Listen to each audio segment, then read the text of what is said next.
अच्छा, सुट्टीत इथे अमरावतीला आहे.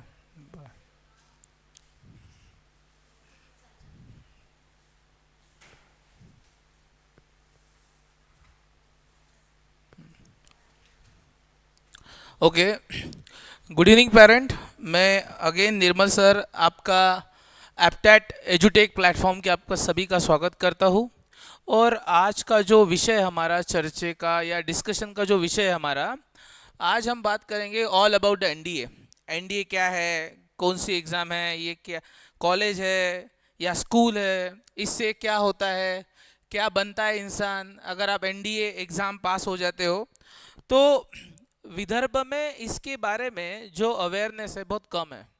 बहुत कम मतलब हमारे इधर विदर्भ में क्या क्या ट्रेंड चल रहा है, कैसे एग्ज़ाम्स होती है, कौन कौन सी एग्ज़ाम्स होती है, इसके बारे में बहुत लिमिटेड नॉलेज है मैम. तो अभी हमारा ये मोटिव है कि मैंने लास्ट वीडियो में भी बोला था कि एप्टेड एजुटेक क्या कर रहा है कि हर सैटरडे या फ्राइडे को एक जो अवेयरनेस के तौर पे पेरेंट को पता चले कि ये भी एग्ज़ाम होती है भाई. मतलब बच्चे को कम उम्र में अच्छी जगह पे भेजना और उसका सब लाइफ सेटल डाउन करना, इसी के लिए बहुत सारी एग्ज़ाम्स है जो अभी पेरेंट को जेई नीट और एमएसटी सीईटी उसके अलावा कुछ पता ही नहीं. तो उसके अलावा पता नहीं, तो उसके बारे में क्या क्या करना है, कैसे करना है, उसके बारे में हम बात करने वाले हैं. तो आज का हमारा जो सेमिनार है ये ऑल अबाउट एनडीए है. NDA is stand for national Defence academy. और ये मतलब एक्चुअली क्या है ना, यूपी बिहार में जो प्रिपरेशन होती है एनडीए की जो प्रिपरेशन होती है 7th और 8th से स्टार्ट कर देते हैं. एनडीए की एग्ज़ाम्स का सिलेबस क्या होता है, कैसी होती है एनडीए की एग्ज़ाम, ये सब के बारे में तो मैं बताऊंगा ही. लेकिन खास करके जो पश्चिम महाराष्ट्र में बात कही जाए, तो ये जो सभी एग्ज़ाम है काफ़ी फेमस है और पॉपुलर है एज़ कम्पेयर टू विदर्भा, क्योंकि उनकी अवेयरनेस हमसे ज़्यादा है. उनकी अवेयरनेस क्या क्या कॉम्पिटिटिव एग्ज़ाम्स है, कौन से लेवल पे कॉम्पिटिटिव एग्ज़ाम्स है, उसका सिलेबस क्या होता है, क्या क्राइटेरिया है. हमारे तरफ तो बस दो तीन चीज़ें ही पता है. एक होता है बीए, राहुल, बीकॉम, और उसके बाद इंजीनियरिंग. और ज़्यादा ज़्यादा गए तो अपन कहाँ पे जाएंगे, एमबीबीएस. उसके ऊपर ज़्यादा मतलब अपन हमारी जो लेवल है हमारी सोचने की और हमारा अवेयरनेस है नहीं. तो ये अवेयरनेस का ही काम एप्टेट प्लेटफॉर्म कर रहा है. तो मैं अभी ज़्यादा समय आपका वेस्ट ना करते हुए आज जो बात चल रही है एनडीए की, तो मैं ये पावर पॉइंट प्रेजेंटेशन स्टार्ट करता हूँ. तो देखो, आपको यहाँ पे दिख रहा होगा ये लोगो है एनडीए का, सर्विस बिफोर द सेल्फ. आपको ये बढ़िया ऑफिसर्स दिख रहे होंगे यूनिफॉर्म पहनते हुए. और ये एनडीए का कैंपस है. It is one of the college. जैसे हमारा इंजीनियरिंग कॉलेज होता है ना, वैसे कॉलेज है.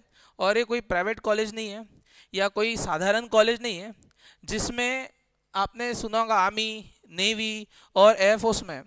इसमें जो बेसिक लेवल पे जो फील्ड पे ऑफिसर्स होते हैं, लेफ्टिनेंट से ऑफिसर स्टार्ट होते हैं, उसके लिए वो एग्ज़ाम्स होती है. मतलब अगर आप एनडीए में तीनों डिवीजन के लिए, नेवल एकेडमी अलग है, आर्मी के लिए अलग है, और नेवी के लिए अलग है, एयरफोर्स के लिए अलग है. मतलब एनडीए एक एग्ज़ाम है. ये तो आउटलुक दिख रहा है आपको सब कि क्या तामझाम है. और मैं बाकी फैसिलिटीज़ क्या होती है, एनडीए करने के बाद आपको क्या बनते हो, मैं उसका रिलीवेंस भी बता दूंगा कि व्हाट एग्जैक्टली एनडीए. मतलब एनडीए बहुत कम लोग इसका बेनिफिट उठाते हैं. जिनका बैकग्राउंड आर्मी का है, जिसके माता पिता आर्मी में हैं या ऑफिसर्स है, वो लोग. एक्चुअली दिल्ली में इसका बहुत सारा क्रेज है, दिल्ली और यूपी साइड में, बार बार बोलो लखनऊ में. क्योंकि क्या है कि लोगों को इसके बारे में पता है कि इसका स्टेटस क्या है. मतलब ये जो कॉलेज से अगर आप पास आउट होते हो बीटेक करके, बीएससी करके या बीए करके, मतलब ये कॉलेज आपको डिग्री भी देता है जब. और ये जो एग्ज़ाम होती है 10+12 लेवल के बेसिस पे है राहुल. और ये एग्ज़ाम अगर आप क्वालिफाई करते हो तो आपका सिलेक्शन ये कॉलेज में जो आपको दिख रहा है बढ़िया इतना बड़ा कैंपस है इसमें होती है. और ये ड्रीम कैंपस है लगभग सभी का. सॉरी. जिसको पता है एनडीए होता क्या है उनके लिए.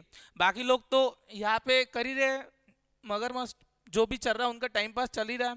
तो इसके बाद में ये है हमारी नेशनल डिफेंस एकेडमी. ये कॉलेज है कहाँ पे, ये कॉलेज है पुणे में है. सबसे इंपॉर्टेंट बात, महाराष्ट्र में खड़गवासला में है. पुणे खड़गवासला में सिचुएट है. अब कोई कोई लोग बोलते मुझे, जिनको सर बोले एनडीए के कितने कॉलेजेस होते हैं, जैसे आईआईटीज़ है, एनआईटीज़ है, 4-5 मतलब 10-20 आईआईटीज़ है, 10-15 एनआईटीज़ है. तो ऐसे इतने इनकी कितने कॉलेजेस होते हैं सुमित सर. तो एनडीए का एक ही कॉलेज है, नेशनल डिफेंस एकेडमी, और it is situated in Khadakwasla, Pune, India. अब इसके बाद हम बात करेंगे और डिटेल में। अब एनडीए का सिलेक्शन स्टेज क्या है? 2024 में एनडीए का नोटिफिकेशन आया है। मैं पहली बात बोल रहा हूँ, एनडीए कोई साधारण एग्जाम नहीं है। एनडीए आपको अगर आर्मी, नेवी और एयरफोर्स में ऑफिसर्स के तौर पे जाना होगा तो आपको थ्रू एनडीए जाना। There are other way also, but 10+2 level के बाद अगर आपको ऑफिसर्स जाना होगा आर्मी, नेवी और एयरफोर्स में, तो ये बेस्ट ऑप्शन है। बेस्ट मतलब best of the best option है। जैसे कि अभी इसका जो एनडीए का मतलब अभी फॉर एग्जांपल 2024 में इसकी प्रोसेस होती है, स्टेजेस होती है। सबसे पहले तो सिलेक्शन प्रोसेस होता है। जैसे फॉर एग्जांपल इसमें सिलेक्शन प्रोसेस में क्या आता है, स्टेज 1 जिसको बोलते हैं बहुत पहले, कि fill out the NDA application form before the last date, उसकी नोटिफिकेशन आती है। और एक बात, ये जो एनडीए की एग्जाम है ये यूपीएससी लेता है। आपको पता होगा यूपीएससी मतलब यूनियन पब्लिक सर्विस कमीशन, ये एग्जाम कंडक्ट कराता है। और यूपीएससी दुनिया की तीसरी कंडक्ट करने वाली सबसे टफेस्ट एग्जाम है। मतलब यूपीएससी दुनिया की तीसरी सबसे टफेस्ट एग्जाम है। मैं पिछले वीडियो में भी बार बार बोल चुका हूँ, जेई दूसरे नंबर की है और तीसरे जेई एडवांस, सॉरी। तो यही जो बॉडी है जो यूपीएससी है, वही एनडीए की एग्जाम भी कंडक्ट कराती है। वनडे एनडीए की एग्जाम कंडक्ट करने का पूरा जिम्मा किसके ऊपर होता है? यूपीएससी के ऊपर। तो यूपीएससी जो भी एग्जाम कंडक्ट कराती है उससे क्लास 2 या क्लास 3 ऑफिसर बनते क्या कोई? क्लास 1, ग्रेड 1 ऑफिसर, मतलब क्लास 1 ऑफिसर होते हैं।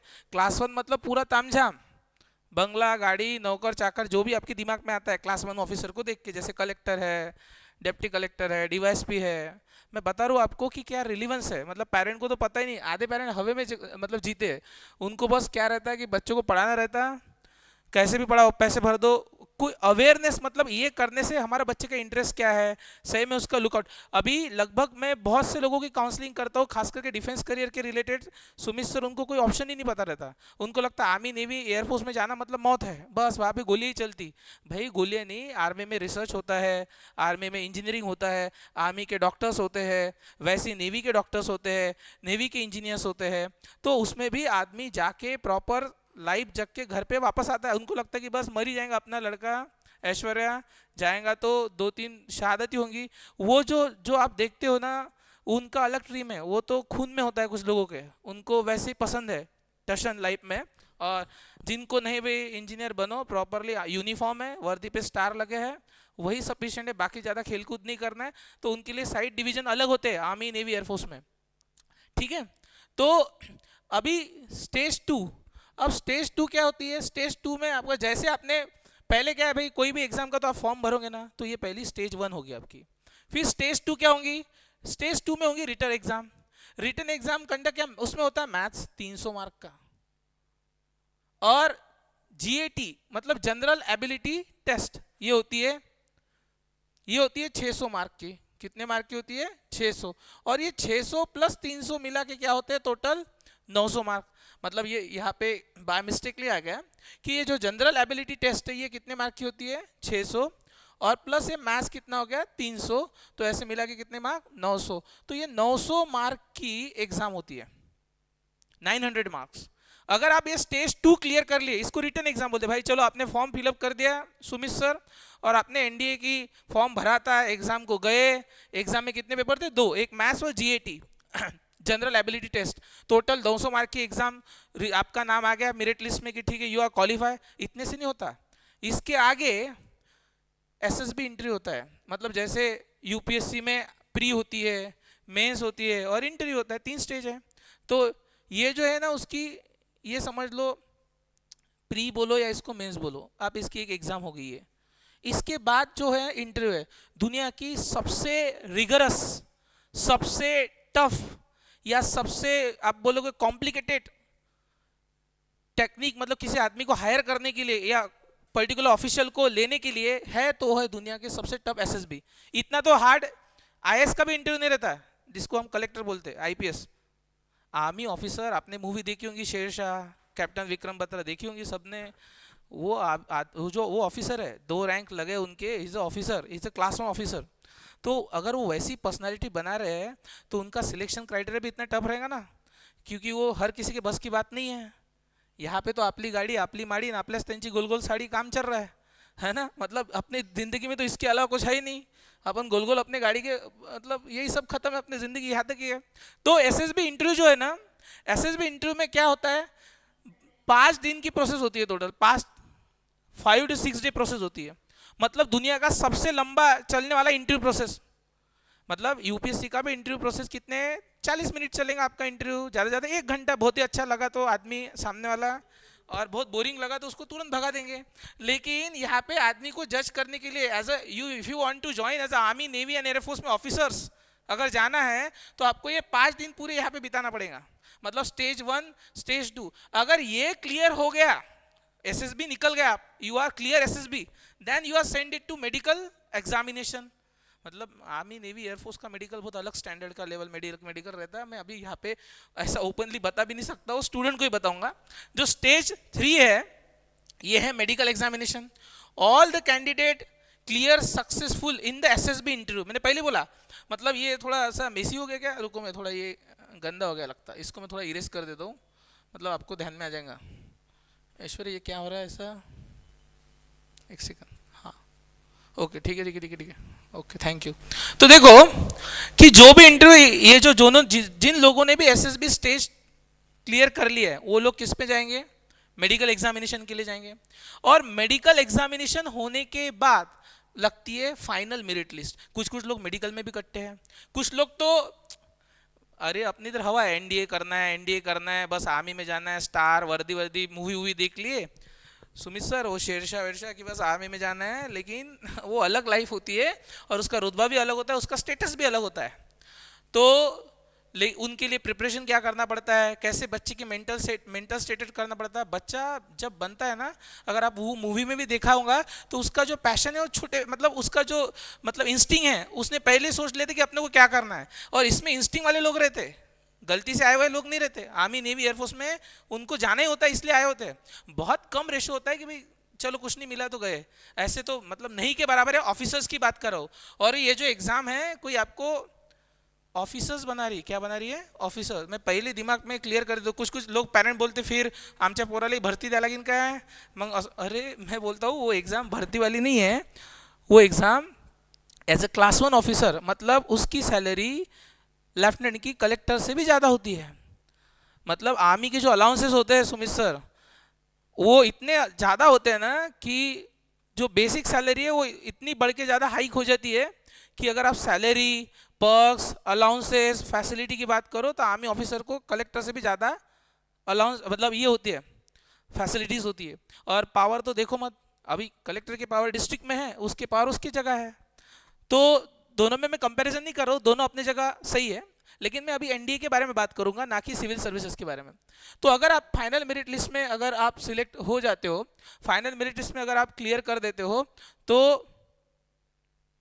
अगर आपकी फाइनल मेरिट लिस्ट में नाम आ गया तो ये तीनों स्टेज के बेसिस पे एक फाइनल मेरिट लिस्ट बस बनती है. और अगर उसमें आपका आ गया प्रॉपरली तो आप एज अ एनडीए कॉलेज के लिए एडमिशन करने के लिए एलिजिबल हो.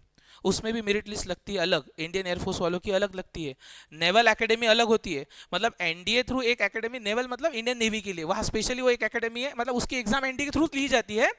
और नोटिफिकेशन एनडीए एंड एनए निकलता है, नेवल एकेडमी मतलब इंडियन नेवी, जिसका टारगेट है नेवी, जिसको ज़मीन में नहीं पानी में रहना अच्छा लगता है, जिसको समुंदर से इश्क है वो लोग नेवी में जाते हैं, जिसको आसमान से वो इंडियन एयरफोर्स में, और जिनको लैंड में अच्छा लगता है वो इंडियन आर्मी को प्रीफर करते हैं. लेकिन वो आपके मन से मिलता है कि आपको नहीं, आपका जो मार्क होता है सुमित सर उस एग्जाम के फाइनल टोटल, उसके हिसाब से रैंक वाइज आपको क्या दिया जाता है, डिवीजन. मतलब आप आर्मी के लिए एलिजिबल नहीं हो, आप नेवी के लिए एलिजिबल नहीं हो, आप एयरफोर्स के लिए हो तो आप एयरफोर्स में, जो एक्चुअली सबसे हाईएस्ट कट ऑफ एयरफोर्स का लगता है सुमित सर, किसका, एयरफोर्स.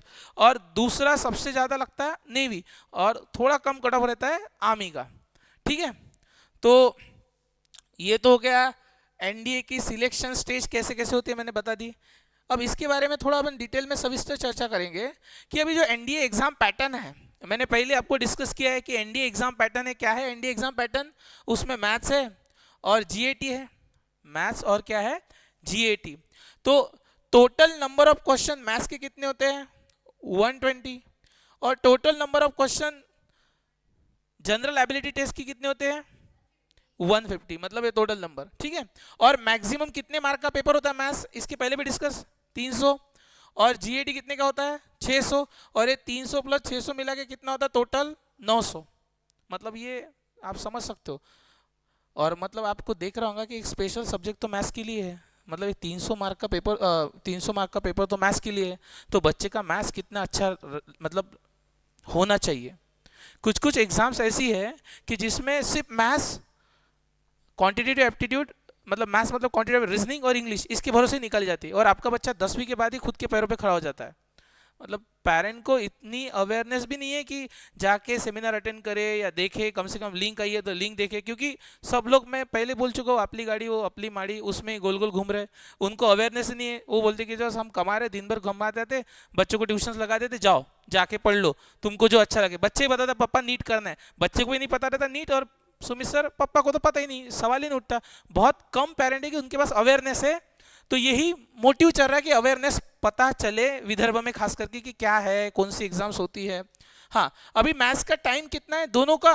जीएटी और मैथ्स दोनों पेपर में जो टाइम है 2.5 आवर, मतलब 2.5 घंटे के करीब करीब। ये भी 2.5 घंटे चलता है, मतलब टोटल एग्जाम कितने घंटे की है? 5 घंटे की। और उसके बाद एक करेक्ट, मतलब मैथ्स का एक क्वेश्चन कितने का रहता है? 2.5 मार्क्स। और इधर एक क्वेश्चन कितने का रहता? 4 मार्क।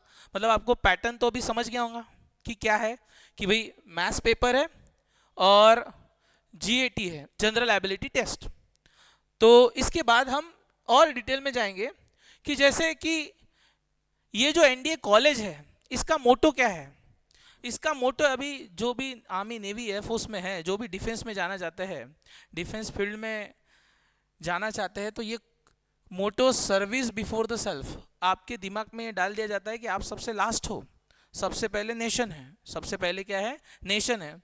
उसके बाद इसकी ये जो कॉलेज की इस्टेब्लिशमेंट है, इस्टेब्लिशमेंट क्या है? 7 दिसंबर 1949, 1947 को भारत आज़ाद हुआ। मतलब ये one of the oldest college है इंडिया का, one of the oldest college. मतलब अभी लगभग 74 ईयर प्लस ये कॉलेज को इस्टेब्लिश होके गए हैं। अब इसमें इसका जो कैंपस है, आपने 5 एकड़ खेत देखा होगा, 10 एकड़ खेत देखा होगा, 7,015 एकड़ में फैला कैंपस है। कितना? 7। अगर आप खड़गवासला में जाओगे, कभी कभी फ्लाइट से जाओगे या कभी पुणे से क्रॉस होंगे, वहाँ एंट्री तो नहीं रहती है, सिविलियन को एंट्री रहती नहीं है कॉलेज में। वो लोग अलग रहते हैं, उनको तो सिविलियन, ब्लडी सिविलियन लगते हैं। वो always they are called as a civilian, as a bloody civilian, क्योंकि उनका रूटीन नहीं होता, कभी भी उठ रहे, कभी भी खा रहे, कभी भी सो रहे। There is no discipline in anything. और जब डिसिप्लिन नहीं है तो आपका सक्सेस होने का सवाल ही नहीं उठता। तो और दूसरी बात, ये जो इंस्टीट्यूट है ये क्या नाम से प्रचलित है? Defence service training institute. मतलब मैंने पहले ही बोला, ये एग्जाम होने के बाद अगर आप वो एग्जाम क्वालिफाई हो गए एनडीए की, तो आप अपने अपने फील्ड में चल जाओगे। आर्मी में, किसी ने आर्मी ऑप्ट किया तो आर्मी में चल जाएगा, किसी ने नेवी ऑप्ट किया तो नेवी में चल जाएगा, किसी ने एयरफोर्स ऑप्ट किया तो एयरफोर्स में चल जाएगा। तो डिफेंस सर्विस ट्रेनिंग इंस्टीट्यूट है। और इसका एफिलिएशन क्या है? कौन एफिलेट करता है, मतलब कौन चलाता है, कौन इसको ऑथराइज है? रक्षा मंत्रालय। ये कोई सीबीएसई बीबीएसई स्कूल नहीं है या कॉलेज नहीं है, इसके ऊपर ना कोई स्टेट का वर्चस्व है, ये सीधा चलता है होम मिनिस्ट्री ऑफ डिफेंस। ये किसी के अंदर आने वाला कॉलेज नहीं है। पहले बोलो, अगर आप इधर आओ, सिविलियन सर्विस में आओ, तो उसमें हर किसी का अफेयर होता है, बीच में पॉलिटिशियन फ़ोन कर देंगे, आमदार बोल देंगे हमारे 3 आदमी आ रहे देख लो, ये बोल देंगे। इधर किसी आमदार खासदार का कोई काम चलता नहीं। ये तो ये मतलब वो डिफेंस ही अलग सेक्टर है, उसमें कोई नगर सेवक वेगर सेवक कोई भी नेता वेता के फ़ोन आएंगे नहीं। मतलब जिनको एक आइसोलेटेड अपना काम करना है, प्योरली फोकस लग के एक डायमेंशन में, उनके लिए ये सेक्टर बहुत ज़बरदस्त है।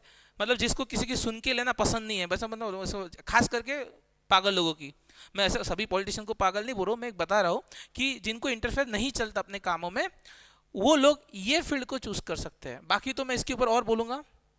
इसके बाद एनडीए एग्जाम्स और एनए, मैंने पहले बोला एनडीए एग्जाम्स के साथ साथ एक एनए के एग्जाम होते हैं। एनए एग्जाम मतलब नेवल एकेडमी, मतलब ये दोनों एग्जाम एक ही रहती है, सिर्फ ऐसे नोटिफिकेशन आता है। मतलब नेवल एकेडमी की अपनी अलग जगह निकलती है। नेवल एकेडमी स्पेशलाइज एकेडमी है, किसके लिए? नेवी की ट्रेनिंग के लिए। किसके लिए? नेवी। नेवी की ट्रेनिंग एक अलग जगह होती है। समझ में आ रहा मैं क्या बोल रहा हूँ? हाँ। उसके बाद मैंने अभी आपको शुरुआत में भी बोला है कि एनडीए एग्जाम कौन कंडक्ट कराता है? UPSC, union union public service commission. उसके बाद ड्यूरेशन मैंने पहले ही बोला है 5 घंटे, मैथ्स 2.5, जनरल एबिलिटी कितना है 2.5। अब ये एग्जाम होती कितने बार होती है? साल में एक बार होती है भाई, या साल में 2 बार होती है? एनडीए की एग्जाम सुमित सर साल में 2 बार होती है। कितनी बार होती है? 2 टाइम्स। जैसे जेई की भी होती है, एमएसटी सीईटी साल में एक बार होती है, नीट साल में एक बार होती है। लेकिन जैसे जेई की एग्जाम 2 बार होती है, वैसे एनडीए की एग्जाम भी गवर्नमेंट ऑफ इंडिया 2 बार निकालता है। एक बार साल के शुरुआत में आता है अप्रैल में नोटिफिकेशन, जैसे पिछले साल 2023 में अप्रैल में आई थी पहली बार एनडीए की एग्जाम्स की एड। उसके बाद वही साल में साल के आखिरी में आई है।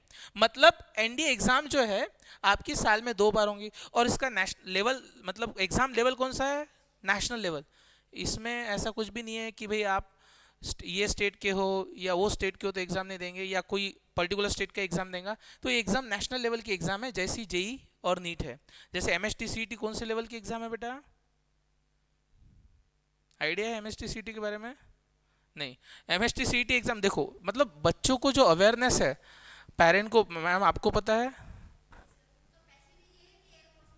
हाँ ठीक है, ठीक ठीक ठीक है, ठीक है, हाँ कोई दिक्कत नहीं, कोई दिक्कत नहीं। तो एमएसटी सीईटी स्टेट लेवल की एग्जाम है जो महाराष्ट्र गवर्नमेंट कंडक्ट कराता है। और ये जो एग्जाम है नेशनल लेवल की एग्जाम है, इसको गवर्नमेंट ऑफ इंडिया नहीं बोल सकेंगे, यूपीएससी कंडक्ट कराता है, मतलब सेंट्रल गवर्नमेंट। ठीक है। तो इसके बाद, अब इसके बाद एनडीए का एग्जाम पैटर्न जो है, मैंने पहले अभी वापस से स्लाइड रिपीट हो गई है कि इसमें आपको क्वेश्चन भी पता है। जीएटी के कितने क्वेश्चन होते हैं? 150। और उसमें मैथ्स के कितने क्वेश्चन होते हैं? 120। ठीक है। और पेपर का जो लैंग्वेज होता है, लैंग्वेज क्या है? इंग्लिश और हिंदी। उसके बाद ये जो है अभी हम पूरा डिटेल में देखेंगे कि जो जनरल एबिलिटी टेस्ट है, जनरल एबिलिटी टेस्ट है, जीएटी वाला पेपर। अरे मैथ्स वाला पेपर तो आपको अभी मैं बताऊंगा भी तो कुछ समझेगा नहीं, क्योंकि उसमें 11-12 का मैथ्स है पूरा, इंटीग्रेशन, डेरिवेटिव, ये वो। लेकिन ये जो जनरल एबिलिटी टेस्ट है जो 600 मार्क का है सुमित सर, उसमें ये सब्जेक्ट है सब। मतलब ये जो टोटल 600 मार्क है, ये कैसे डिवाइड किए हैं? उसमें पार्ट ए इंग्लिश कंपलसरी है, कितने मार्क का है? 200 मार्क्स का। ये 600 मार्क का हम बायफर्गेशन देखेंगे अभी कि भाई जीएटी में जो 600 मार्क का पेपर है उसमें भी क्या टुकड़े टुकड़ों में किया है। जैसे कि पार्ट बी में जनरल नॉलेज होता है। जनरल नॉलेज मतलब वो general knowledge, basic general knowledge किसका? फिजिक्स। किसका? फिजिक्स का। केमिस्ट्री के 60 मार्क होते हैं, फिजिक्स के 100 मार्क होते हैं। जनरल साइंस 40 मार्क, इसमें बायोलॉजी भी आ गया, जूलॉजी भी आ गया, थोड़ा बहुत बॉटनी के भी क्वेश्चंस होते हैं, बहुत कम होते हैं लेकिन रेयरस होते हैं। हिस्ट्री कितने मार्क का होता है? 80 मार्क का होता है। उसके बाद जियोग्राफी क्या होता है? 80 मार्क का होता है। करंट इवेंट कितना होता है? 40 मार्क। करंट इवेंट मतलब करंट अफेयर्स। अभी अभी किसके लोग इलेक्शन चल रहे बेटा अपने इधर? खासदार के। हाँ, खासदार को क्या बोलते हैं? Member of parliament. तो फिर अभी अमरावती में, अमरावती कॉन्स्टिट्यूएंसी से कौन जीते? हाँ, मतलब क्या है कि जनरल अवेयरनेस जो है, साइंस एंड टेक में क्या हो रहा है, पॉलिटिकल में क्या हो रहा है, इकोनॉमिक्स क्या हो रहा है, करंट अफेयर्स जिसको बोला जाता है, वो 40 मार्क का होता है। स्पोर्ट्स फील्ड में क्या हो रहा है, डिफेंस में कौन कौन से इनोवेशन हो रहे हैं, ये मैं सिलेबस के बारे में डिस्कस कर रहा हूँ कि भाई ये 600 मार्क ऐसे डिवाइडेड किए होते हैं कि उसमें से 200 मार्क का इंग्लिश, 100 मार्क का फिजिक्स, 60 मार्क का केमिस्ट्री, ऐसे सब अगर ऐड करोगे तो कितने आ जाएंगे? 600 मार्क। और हाँ, निगेटिव मार्किंग भी होती है। क्या होती है? Negative marking. मतलब ऐसा नहीं है कि टिक करते जाओ टिक करते जाओ, कि निगेटिव मार्किंग, ये जो पेपर है जीएटी, इसमें कितना है? -1.33। और जो मैथ्स में होती है निगेटिव मार्किंग कितनी होती है? -0.83।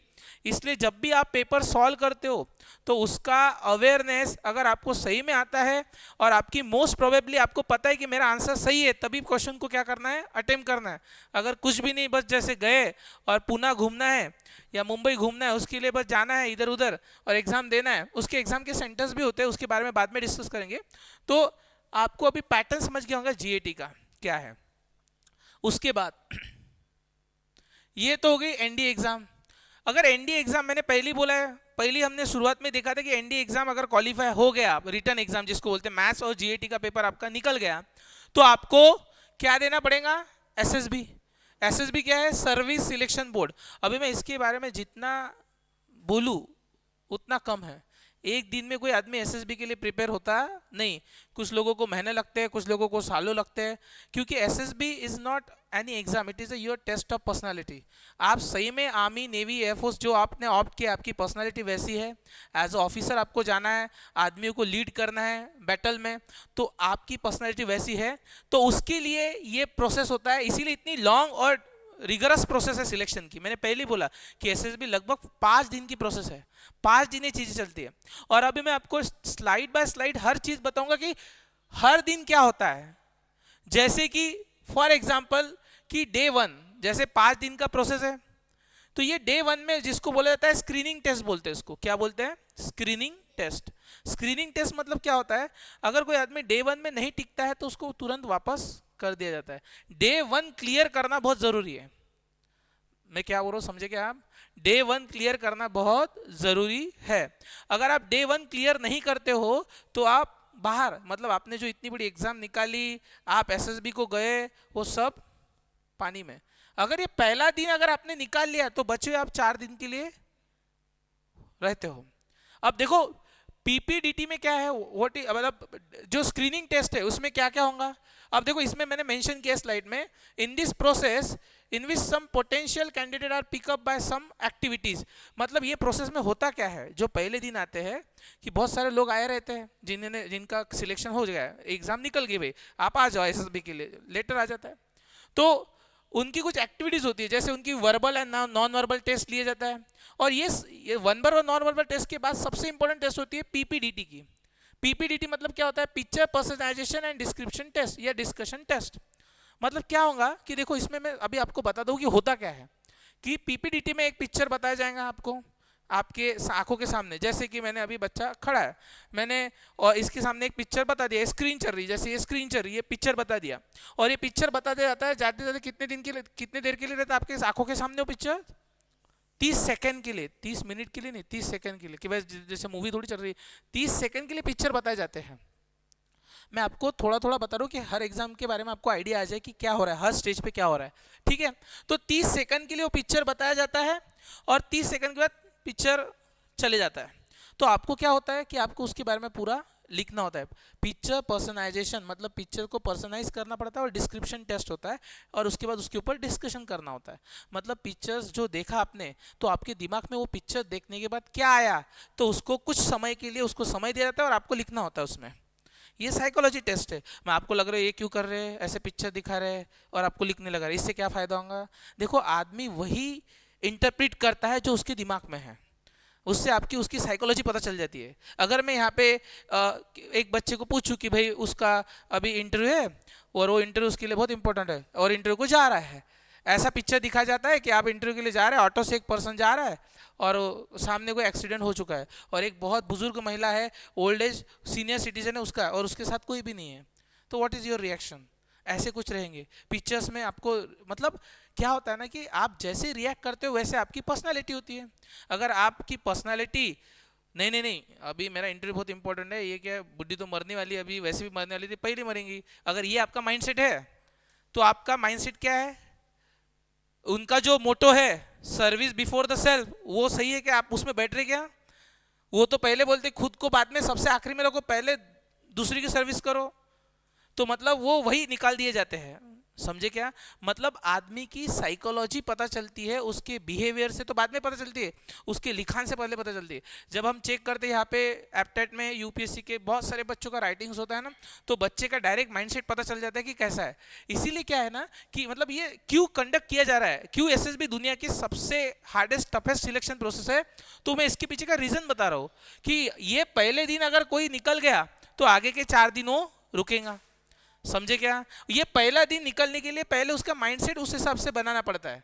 भले ही पहले लड़का पढ़ाई करके आपकी एनडीए की एग्जाम निकाल भी लेगा, बहुत मेहनत करेगा, हाँ, और एक है एज क्राइटेरिया, एनडीए के एग्जाम बच्चा 16.5 to 19.5, मतलब यही इतनी एज में दे सकता है, इसके बाद देगा नहीं। एज क्राइटेरिया है 16.5 और 19.5, ये इसके बीच में, मतलब 17 साल का दे सकता है क्या? हाउ 18 साल का दे सकता है क्या? हाउ 19 साल का दे सकता है क्या? हाउ एंड ज़्यादा ज़्यादा 19.5, उससे ज़्यादा चलेगा नहीं 20 वाला दे सकता है क्या फिर? नहीं 20 वाला भी मनीषा मैडम एनडीए नहीं दे सकता। ये एज लिमिट है, आपके बच्चे को पहले बता दो भाई, अगर सही में करना होगा तो इसमें ध्यान दे, क्योंकि ये उम्र के अंदर आपको एनडीए क्वालिफाई करना होता है, क्योंकि ये एज लिमिट है। एनडीए को क्या दी है? Age limit. उसके बाद ये तो हो गया पहला दिन एसएसबी का, मैंने पहले बोला प्रोसेस समझ में आई। आपने फॉर्म भरा, एग्जाम दी, एग्जाम पास हो गए, अभी इंटरव्यू को ले आ गए। एसएसबी कितने दिन की प्रोसेस है? 5 दिन की। पहले दिन क्या रहता है? पहले दिन सबसे यही पीपीडीटी है। पीपीडीटी क्या होगा? पिक्चर दिखाएंगे सिंपल भाषा में और आपको लिखने लगाएंगे, लेकिन आपके दिमाग में जो होगा वही लिखोगे, और दिमाग से आपकी लेवल पता चल जाएगी किस लेवल का आदमी हमको लेना है या नहीं लेना है, बस बस उसको बाहर कर देंगे। तो बस एक बार अब यहाँ से बाहर हो गया तो गई आपकी मेहनत पानी में। हाँ, लेकिन अगर आप 16 साल के हो तो आपने जो मतलब मिस्टेक की है उसको सीख के वापस दूसरे साल 17वें साल में भी एक देख सकते हो। मैंने पहले बोला 3 साल है लगभग आपके पास। कितने साल है? 3 साल। लेकिन इसके लिए प्रिपरेशन पहले अपन का को 3 साल, अपने को क्या ट्रायल एंड एरर करना है क्या? अपने को तो ये स्कोप होना है कि पहली बार दिया अपन ने, इतनी प्रिपेयर रहना चाहिए कि फर्स्ट टाइम दिया और एंट्री कर दिया डायरेक्ट। तो अगर आपको ट्रायल एंड एरर करना है तो उसके लिए तो बहुत सारी टाइम है। अब डे 2 में क्या होता है? ये प्योरली साइकोलॉजिकल टेस्ट है। इसमें तो आपकी पूरी साइकोलॉजी पे पूरा चेक किया जाएगा कि आदमी सही में मेंटली आर्मी नेवी एयरफोर्स के लिए बना है या नहीं बना है। तो पहली जो टेस्ट होती है जो होती है थेमेटिक एप्रिसिएशन टेस्ट। अब ये थेमेटिक एप्रिसिएशन टेस्ट जिसको बोलते हैं टैट। अब इसमें क्या होता है कि इसमें वापस क्या गया, आपको 11 पिक्चर्स दिखाए जाते हैं, और वो भी कितने सेकंड में डिसअपियर हो जाते हैं? 30 सेकंड में।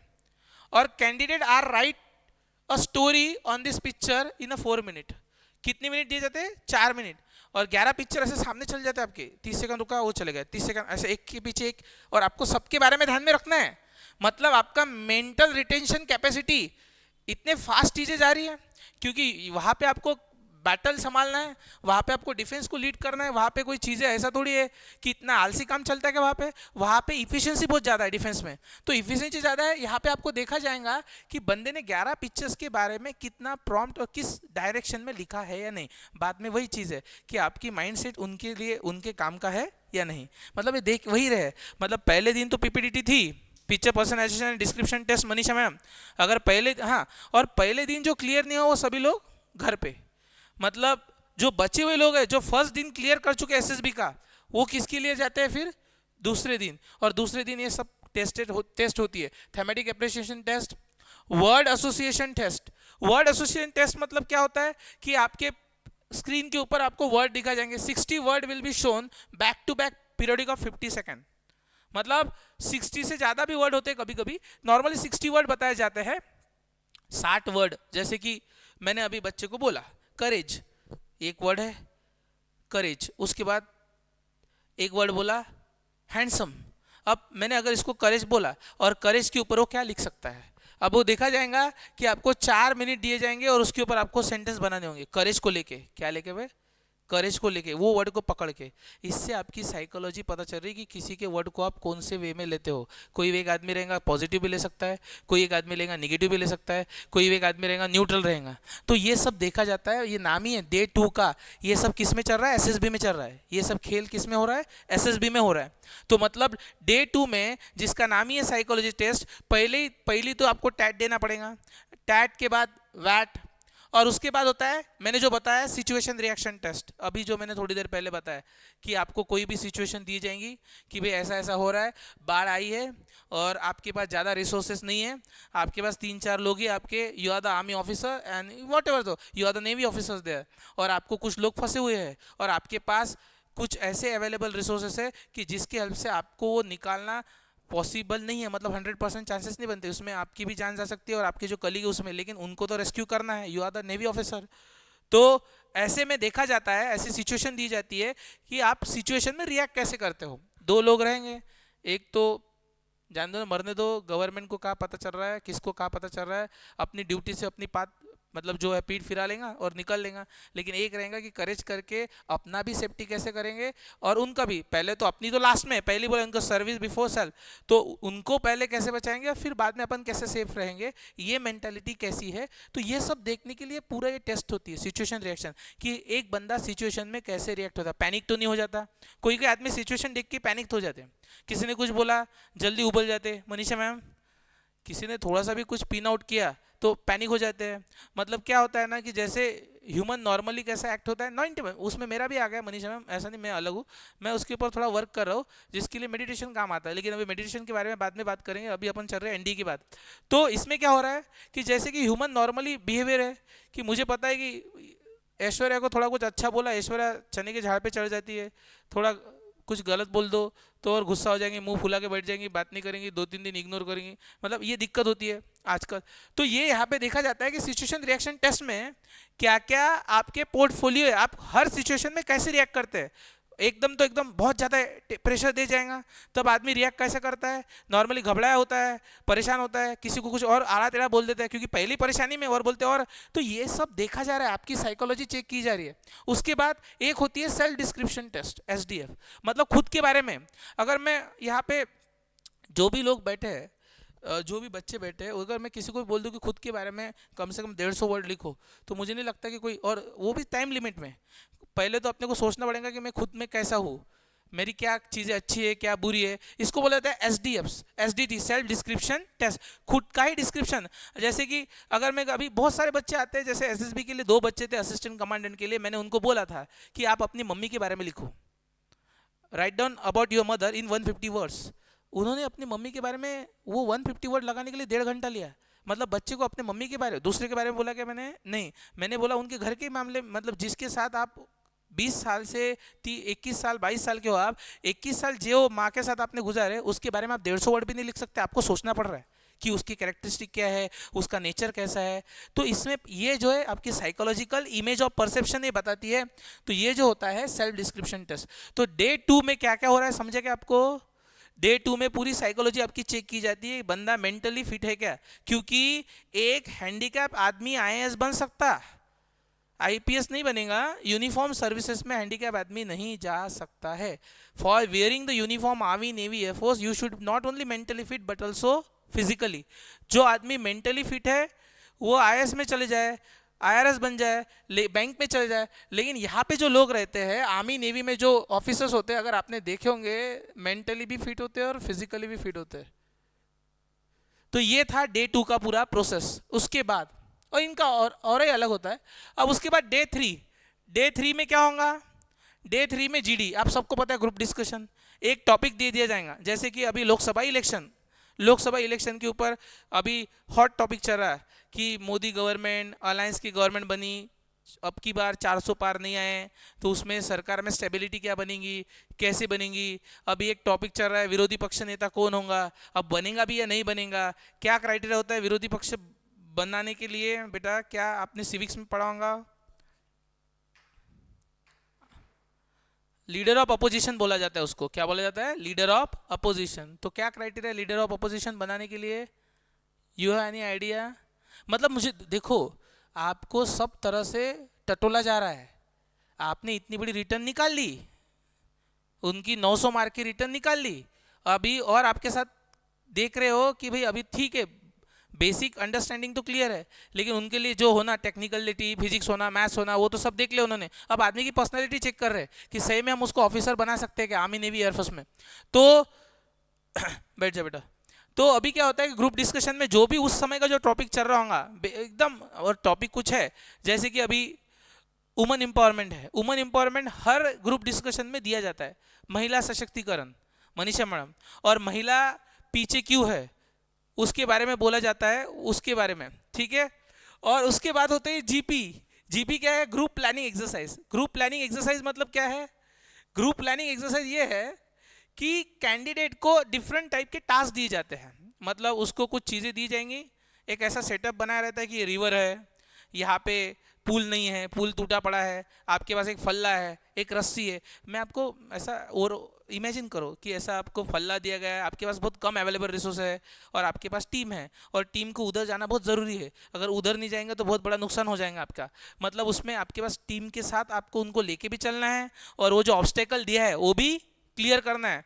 तो ये सब जो उसमें progressive group task, planning exercise task होता है, हाफ ग्रुप टास्क होती है, ये सब ग्राउंड वाली एक्सरसाइजेज है। कहाँ पे ये सब होती है, ग्राउंड। अब यहाँ तक क्या हो रहा है, यहाँ तक आप ऑफिस में थे, रूम में थे, अब यह रूम से आपको बाहर लाया जाता है ग्राउंड पे। ग्राउंड पे सब सिनेरियो दे जाएंगे, बहुत सारे ऑब्स्टेकल दिए जाएंगे, बीच में कुछ नहर है, ये है, माइन लगी हुई है, वो पहले सब। अभी बच्चों को तो माइन क्या होती है ये नहीं पता। और माइन इतना वेट लेके गए तो फट जाएंगी, और आपकी टीम का तो वेट वो बहुत ज़्यादा है, तो आप उसको मतलब क्रैक कैसे करोगे, उससे जाओगे कैसे, वेट कैसे कम करोगे खुद का, ये सब बेसिक लेवल पे देखा जाता है। और ये भी कौन से बच्चे का देखा जा रहा है, जो 12th पास हुआ है अभी अभी। मतलब हमारा मेंटल लेवल 12th तक होता है, ऐसा ऐसा साइंटिफिक रिसर्च भी कहते हैं। मतलब कितनी टफनेस है, मतलब बच्चा 12th लेवल पे, मतलब उम्र कितनी होती है सुमित सर 12th पे ज़्यादा ज़्यादा 15-16 साल का, तो 16 साल, हाँ 16 और 2 17-18, तो मतलब 17 या 16 के बीच में स्टार्टिंग फाउंडेशन में होता है वो। तो मुझे बताओ ये उम्र में अगर हो है तो उसको कितने मैच्योरिटी के साथ बिहेव करना पड़ेगा, ये सब देखा जाता है। ये सब किसके लिए देख रहे हैं, एनडीए में एडमिशन लेने के लिए चल रहे हैं, नेशनल डिफेंस एकेडमी। मैं बार बार बोल रहा हूँ ये कोई प्राइवेट कॉलेज नहीं है, ये गवर्नमेंट इंस्टीट्यूशन है। अगर आप इसमें 3 साल निकाल लेते हो तो इसके बाद होती है आपकी पासिंग आउट परेड, और आप जाते हो अपने डिवीजन में एज अ लेफ्टिनेंट, मतलब आर्मी में गए तो आप लेफ्टिनेंट गए एज अ क्लास 1 ऑफिसर। उसके बाद जो होता है इंडिविजुअल ऑब्स्टेकल टास्क, मतलब ये सब ग्राउंड के एक्सरसाइज है। मतलब इसमें आपको ऑब्स्टेकल दिया जाएगा, कमांड टास्क होता है, स्नैक रेस होती है, फाइनल ग्रुप टास्क होता है। तो इतनी सारी जो ये है चल रही है टेस्ट, ये तीसरे दिन पे चल रही है। उसके बाद आता है आपका 14 दिन, डे 4। मैं आपको एसएसबी में क्या क्या हो रहा है हर दिन इसके बारे में अवेयर करो। मतलब पहले तो आपको पूरा मेंटली कस निकाल दिया गया है कि ये मेंटली आदमी कैसा है, फिर ग्राउंड पे लेके गया, ग्राउंड पे अलग अलग टास्क दिया गया उसको, ऑब्स्टेकल टास्क दिया, हाफ ऑब्स्टेकल टास्क दिया गया, स्नैक रेस दिया। स्नैक रेस मतलब कुछ नहीं, all group member are competing with other group member in snake race, मतलब एक कुछ ग्रुप बनाए जाते हैं और स्नैक पैटर्न में उनको अपने एक कॉम्पिटेंट से कॉम्पीट करना पड़ता है। इसमें आपका टीम लीडरशिप कैसी है, आप बाकी लोगों को साथ में लेके चलने वाले हो या नहीं, ये सब देखा जाता है। उसके बाद डे 4 होता है पर्सनल इंटरव्यू। डे 4 में होता है पर्सनल इंटरव्यू। अब पर्सनल इंटरव्यू मतलब हर एक आदमी जो पहले 3 दिन रहा है, पहले 3 दिन का सब रिकॉर्ड उनके पास होता है, ये मेंटली कैसा है, फिजिकली कैसा है, और बाद में उसकी इंडिविजुअली बैठक होती है पर्सनल इंटरव्यू।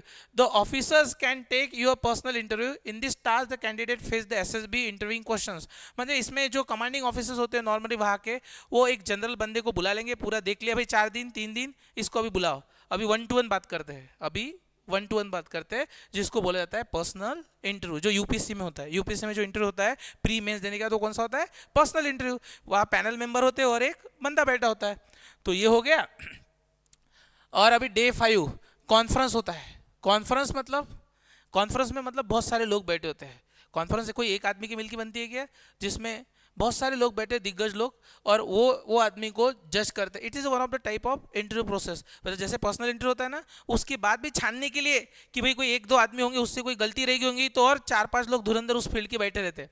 मतलब क्या है, the conference is just to decide whether you recommend as an officer in the Indian defence force और नॉट।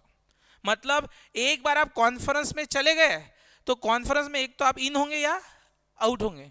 बहुत सारे बच्चे बोलते हैं अरे मैं एसएसबी पूरा दिन रहा वहाँ पे 5 दिन, लेकिन but I am conference out, I am a conference out. मतलब वो लास्ट दिन तक वहाँ पे टिका रहा।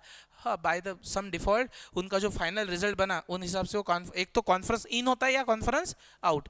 अगर आप कॉन्फ्रेंस इन हो गए, मान लो कि आपको जो मतलब जो रिस्पेक्टेड कॉन्फ्रेंस बैठी उसने फाइनली रिकमेंडेड सिलेक्ट कर दिया, तो फिर आप जाते हो मेडिकल के लिए। किसके लिए, मेडिकल एग्जामिनेशन के लिए। मतलब कॉन्फ्रेंस होने के बाद तो 99% बच्चा सिलेक्ट ही रहता, हार्डली बहुत कम परसेंट मेडिकली अनफिट निकलते। उनके जो पैरामीटर्स है, आर्मी नेवी एयरफोर्स के आई स्टैंडर्ड बहुत टॉप आई स्टैंडर्ड है, उसके मेडिकल आई स्टैंडर्ड क्या है मैं इसके बारे में बताऊंगा। लेकिन अभी फिलहाल में आप ध्यान रखो, जब कॉन्फ्रेंस आउट इन हो गए आप, मतलब कॉन्फ्रेंस आपकी क्लियर हो गई, तो आपको किसको भेजा जाता है, मेडिकल। और फिर तो आपका अगर मेडिकल स्टैंडर्ड में भी सब बैठ गया तो आप you are recommend for the NDA, National Defence Academy. तो ये पूरी प्रोसेस है सुमित सर, ऐसा काम चलता है पूरा। तो इसके बाद अभी रोल ऑफ एप्टेट, इसके बाद हम ये बात करेंगे other way to join Indian Army and Navy. अब ये तो हो गया अपने एनडीए के बारे में। किसके बारे में हो गया सुमित सर, एनडीए के बारे में। एनडीए एक एग्जाम है, आपको समझ गया।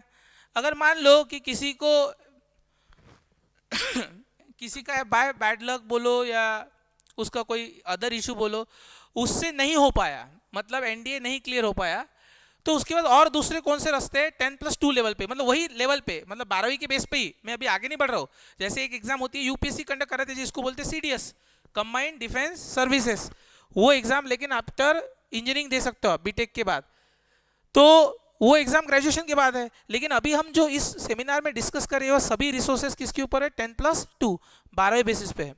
तो दूसरा वे है टीईएस, जिसके बारे में मैं हमेशा बोलते रहता हूँ, टेक्निकल एंट्री स्कीम। तो टेक्निकल एंट्री स्कीम क्या है, नाम ही है टेक्निकल एंट्री स्कीम। तो मैंने पहले बोला है आर्मी के अपने इंजीनियरिंग कॉलेजेस है, अगर आपके पास 10+2 में पीसीएम ग्रुप है, फिजिक्स केमिस्ट्री मैथ्स, और उसमें डिस्क्राइब स्कोर है, अभी इसके बारे में बात करेंगे। अब इसमें पहली बात तो क्राइटेरिया क्या है, इसके लिए आपको कोई भी एनडीए एग्जाम देने की जरूरत नहीं। उसमें पहली बात तो 12वीं में शादी हुई नहीं रहती, लेकिन उन्होंने लिखा रहता है कि नो, अभी कई कई बाल विवाह चलते हैं अभी भी इंडिया में, तो no married person can not be apply, ये इसके लिए। और उसके बाद ये जो टीएस है उसके लिए कोई भी गर्ल्स अप्लाई कर नहीं, एनडीए में गर्ल्स भी कर सकती है, लेकिन इसमें बॉयज के लिए ही है, ये किसके लिए, बॉयज के लिए स्पेशल है।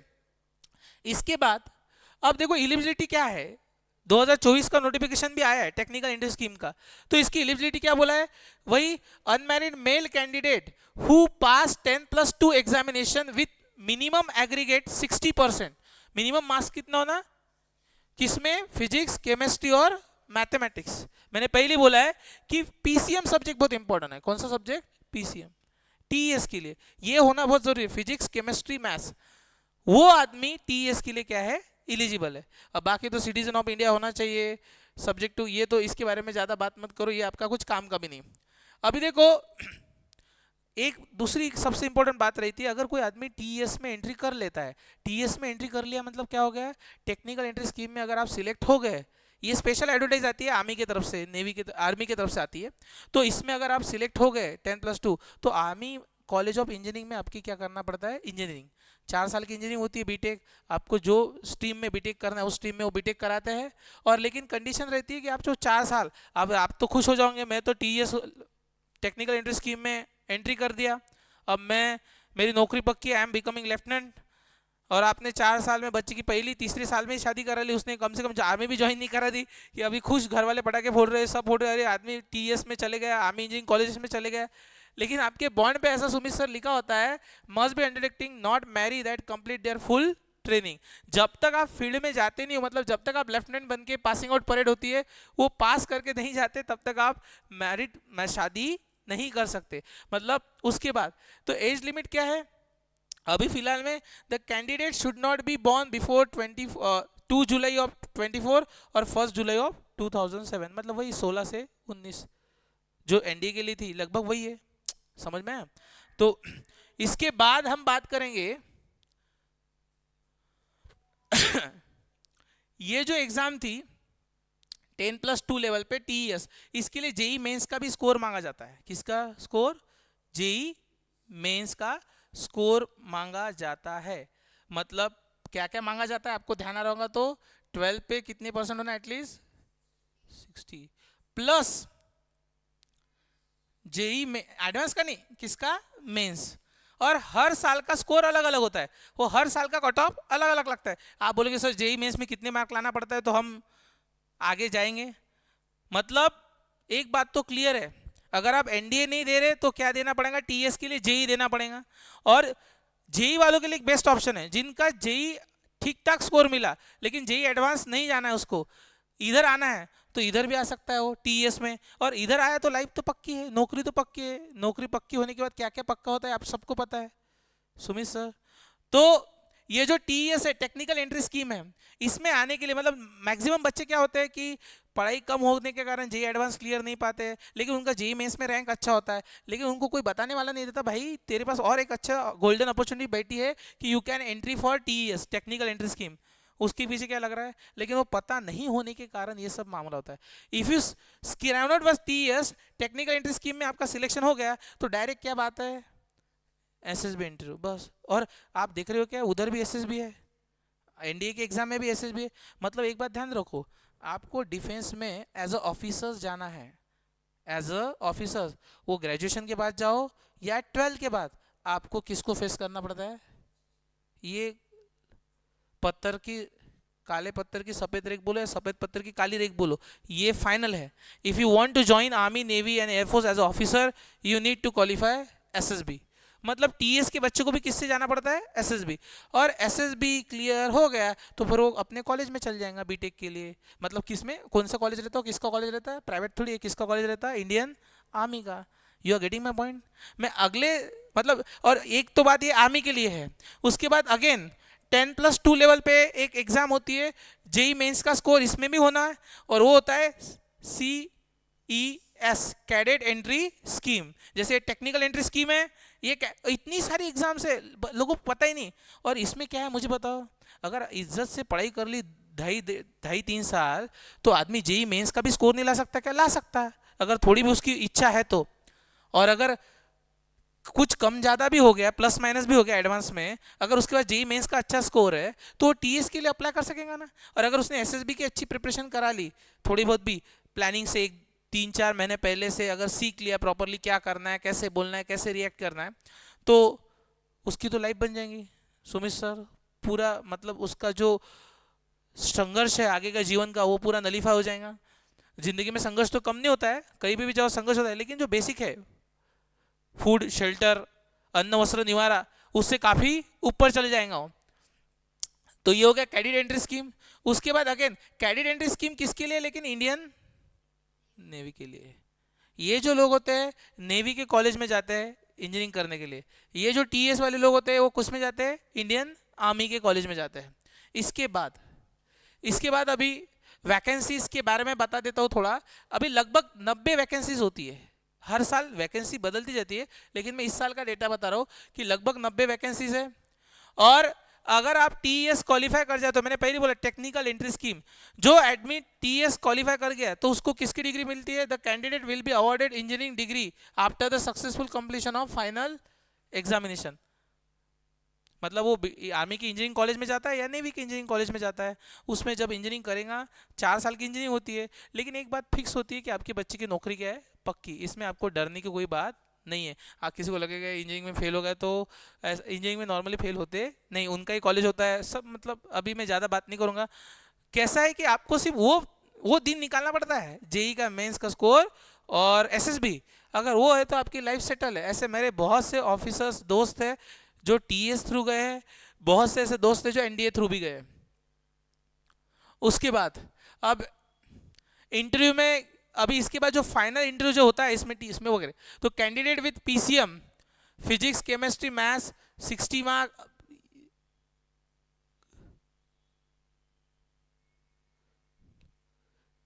ये जो स्लाइड है, एक्स्ट्रा स्लाइड आ गई, सॉरी फॉर दैट। तो अभी मैं यहाँ पे रुकता हूँ।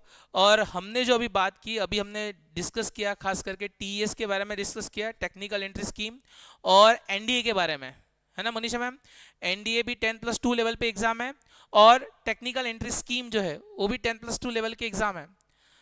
और दोनों शॉर्ट बट स्वीट एग्जाम है। मतलब ज़्यादा एफर्ट तो लगता है, शॉर्ट बट स्वीट मतलब आपके बच्चे का करियर बहुत कम उम्र में सेटल हो जाता है।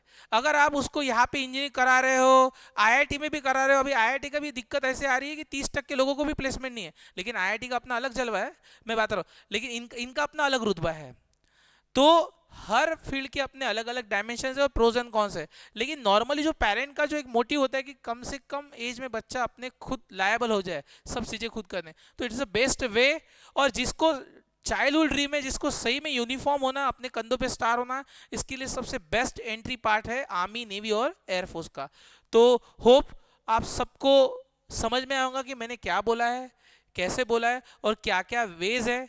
और यहाँ पे हम एप्टेट पे, हमारा जो इंस्टीट्यूशन है एप्टेट, यहाँ पे हम एसएसबी के स्पेशल बैचेस लॉन्च किए हैं, सर्विस सिलेक्शन बोर्ड। उसमें छोटे बच्चे से लेके, छोटे बच्चे मतलब 8, 9, 10 स्टैंडर्ड को भी बताते हैं हम कि लिखना कैसे होता है, डिस्क्रिप्शन टेस्ट क्या होती है, वैट क्या होता है मनीषा मैम। मतलब ये एक यूपीएससी फाउंडेशन का भी कोर्स चल रहा है, उसमें भी बच्चों को ओवरऑल राइटिंग स्किल कैसे डेवलप करना होता है, खुद के बारे में कैसे लिखना होता है, जो वहाँ पे एसडीपी में सेल्फ डिस्क्रिप्शन टेस्ट में भी पता चलता है। आज बच्चे को लिखते ही नहीं आता है, सोचता तो बहुत रहता है, उनकी राइटिंग स्किल बहुत पुअर है। तो यहाँ पे एप्टेट पे स्पेशलाइज एनडीए की बैच भी चल रही है और टीएस की भी बैच चल रही है, और इसमें बहुत से बच्चे जो है फ्रॉम 8 स्टैंडर्ड और 9 स्टैंडर्ड ऑनवर्ड भी इनरोल होने के लिए विलिंगनेस है, और कुछ बच्चों ने तो आईएएस फाउंडेशन कोर्स भी ज्वाइन कर लिया है, और कुछ बच्चे जो डिफेंस के लिए इंस्पायर है वो स्पेशली इसकी तरफ देखे, ये मेरी आपको रिक्वेस्ट होगी। तो यहाँ पे आपने मुझे इतना विनम्रता पूर्वक सुना, इसी के लिए मैं सभी का धन्यवाद देता हूँ और यहाँ पे रुकता हूँ। Thank you.